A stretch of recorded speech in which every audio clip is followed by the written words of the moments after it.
नमस्कार, मी ऍडव्होकेट विकास जाधव, सरपंच परिषद प्रदेश उपाध्यक्ष, श्री चैतन्य इन्स्टिट्यूट पुणे या ठिकाणी आज येण्याचा योग आला. येण्याचं कारण म्हणजे इथं बार्शी येथील किंवा आसपासच्या परिसरातील नातेवाईकांची मुलं आणि विशेषतः Shri Chaitanya academy girls campus Saraswati कॅम्पसला माझी मुलगी पीसीएमला 12वीला असल्यामुळे सातत्यानं जाणं येणं चालू असतं. परंतु इतर इन्स्टिट्यूटच्या तुलनेत श्री चैतन्य इन्स्टिट्यूट हे खऱ्या अर्थानं पीसीएम आणि पीसीबीच्या मुलांसाठी खूप चांगलं आहे आणि पालकांनी कसलीही चिंता न करता या ठिकाणी ठेवण्यासारखे हे दोन्ही कॅम्पस आहेत माझ्या पाहण्यातले. आणि तसं पाहिलं तर 11वी आणि 12वी हे 2 वर्ष वय विद्यार्थ्यांचं असं असतं की ते बाहेर ठेवल्यानंतर भरकटण्याचं वय असतं. त्यामुळं या कॅम्पसमध्ये हॉस्टेल, मेस या ठिकाणी, कॉलेज या ठिकाणी आणि IIT आणि CETचा पण या ठिकाणी अभ्यासक्रम आणि पीसीबीचं वेळ अतिशय चांगले फॅकल्टी आहेत.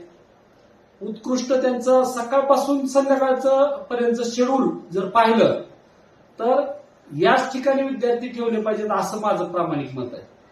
सगळ्यात महत्वाची गोष्ट म्हणजे आता सध्याचे विद्यार्थी आपण पाहतो की मुलाला मोबाईल दिला नाही म्हणून उडी टाकली, आत्महत्या केली, असे प्रचंड प्रकार आहेत.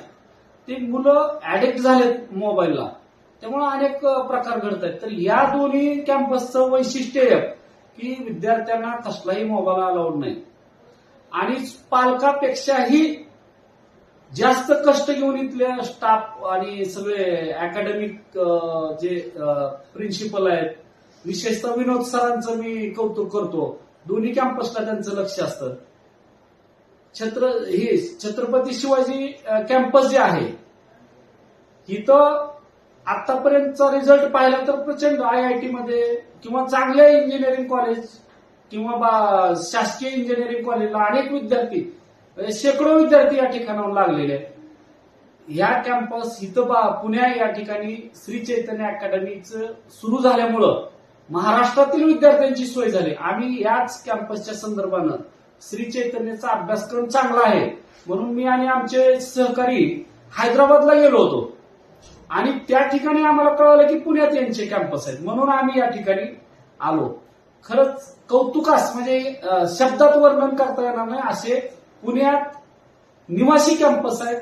मी या दोन्ही कॅम्पसला शुभेच्छा देतो. धन्यवाद.